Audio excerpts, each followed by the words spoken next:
Do you ever wake up feeling okay, get going, and then around 10 a.m., your brain fog rolls in, your eyelids get heavy, and suddenly that second cup of coffee feels like the only lifeline? You're not lazy or weak. There's a physiological story behind that mid-morning wall, and most of it points to a hormone you've probably heard of but never blamed for your 10 a.m. crash: cortisol. Cortisol is produced by your adrenal glands and works like the body's alarm system. In the morning, it normally spikes to help you get moving, raise blood sugar slightly, and sharpen focus. Then it tapers off through the day. That pattern is what keeps energy steady.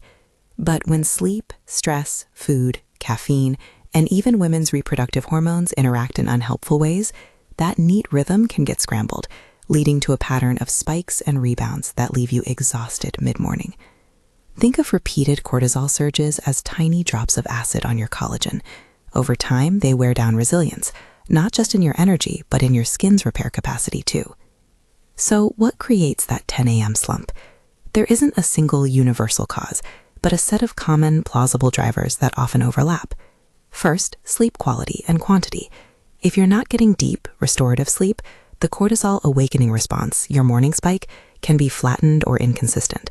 That makes the system more likely to overcompensate with an uneven surge later, or to run on a higher baseline of alertness that eventually exhausts you. Second, breakfast composition and blood sugar. A carb-heavy, sugary breakfast causes a sharp insulin response that can quickly drop blood glucose. That sugar crash shows up as yawning, fogginess, and cravings around mid-morning. Picture a roller coaster, a steep up, then a fast drop. That drop can trigger a cortisol reaction to mobilize energy, which helps short-term but sets up another rebound. Third, caffeine timing. When you rely on caffeine right after waking, you can amplify a cortisol spike in the wrong moment.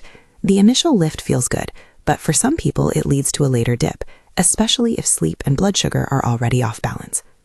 Fourth, chronic stress. Repeated activation of the stress response keeps cortisol elevated more often than it should. Over the long term, that leads to low-grade inflammation and can blunt your energy reserves. The same stress signals that tire you out also show up in your skin. Studies, including a 2014 NIH observation, linked stress to inflammatory activity in skin cells, mast cells, and cytokine pathways, suggesting that psychological stress doesn't only feel awful, it can accelerate tissue-level wear and tear. That's why feeling wiped by 10 a.m. and noticing dull, thinning, or creepy skin sometimes go hand in hand. Finally, women's hormonal context. Estrogen and progesterone influence how cortisol behaves, and contraceptives or the menstrual cycle can shift cortisol sensitivity. That means the timing and intensity of the crash may change across your cycle or with hormone treatments. This is a nuance worth exploring with a clinician if the pattern is persistent. Okay, so you know the likely culprits. What actually helps? Below are prioritized, evidence-informed strategies you can try today, framed in practical terms and with medical caveats where needed. Start with sleep optimization. Aim for consistent bed and wake times, a cool, dark bedroom, and a wind-down routine that reduces evening stress. Poor sleep is the most upstream driver of a broken cortisol rhythm, so even small improvements here pay big dividends. If you suspect mineral deficiency affecting sleep, magnesium is commonly mentioned, talk to your clinician about testing and safe supplementation. Magnesium can promote relaxation for some people, but it's not a universal fix and should be started under medical guidance if you have kidney issues or take certain medications. Rebuild your morning meal. Swap out refined carbs and sugary cereals for a plate with protein, healthy fat, and fiber. Eggs or Greek yogurt with berries and nuts, an avocado toast on whole grain bread paired with a scramble, or a smoothie with protein and greens will blunt the insulin spike and help steady energy through late morning. Want a quick experiment?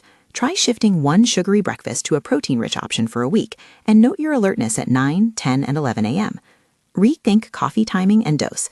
If you drink coffee immediately upon waking and still crash at 10, try delaying your first cup by 30-60 minutes or splitting your intake, half in the morning and half later, to avoid a single big spike and subsequent rebound. Lowering caffeine overall can help if you find you need more and more to feel awake. If you have anxiety or palpitations, consult a provider before changing your regimen. Hydrate early and often. Dehydration exaggerates fatigue. A glass of water first thing, followed by steady sips through the morning, supports circulation and metabolism. Add a pinch of salt or a squeeze of lemon if plain water feels boring. Just avoid sugary hydration drinks that could worsen blood sugar swings. Insert micro stress resets into your morning. 2 minutes of paced breathing, a brief walk around the block, or even petting an animal can interrupt the stress loop and lower cortisol reactivity. These are not magic, but they work repeatedly and easy to do between tasks. Try a simple box breathing pattern. Inhale for 4, hold 4, exhale 4, hold 4, once or twice before 10 a.m., and note whether focus feels sharper. Prioritize anti-inflammatory nutrition over the day. Habitual high sugar intake promotes inflammation and can contribute to that chronic cortisol churn. Increase omega-3 sources like fatty fish or algae supplements, pack leafy greens and colorful vegetables into lunches, and reduce highly processed snacks. These dietary shifts help energy and, over time, protect skin structure by reducing inflammatory signaling. Consider targeted supplements thoughtfully.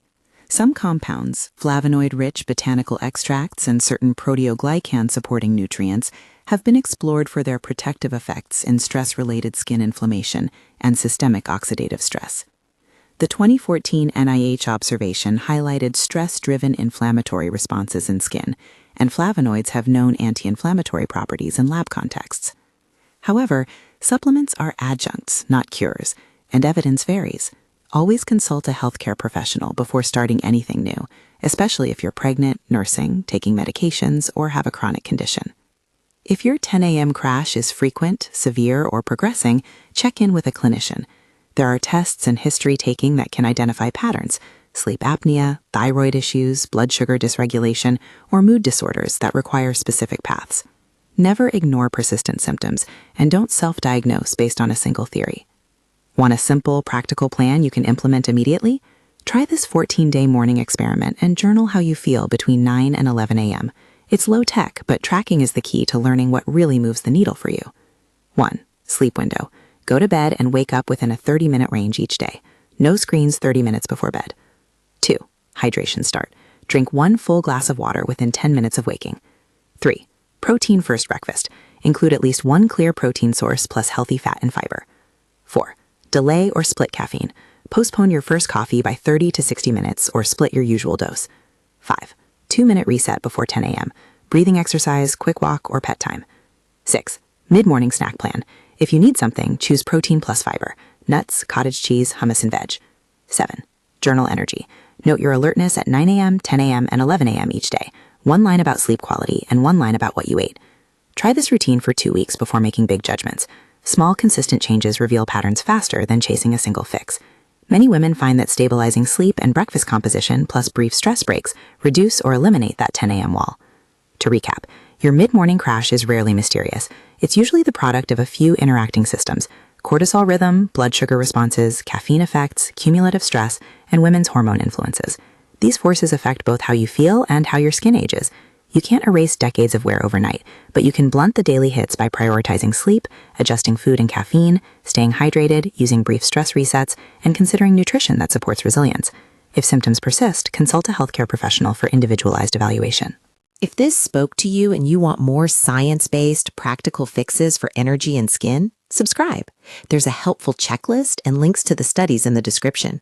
Check the description for the 2014 NIH reference and for trusted resources and suggested reading. If you tried the 14-day experiment, tell me below. Did your 10 a.m. feel different? Share this with a friend who hits the wall every morning. Small changes spread fast.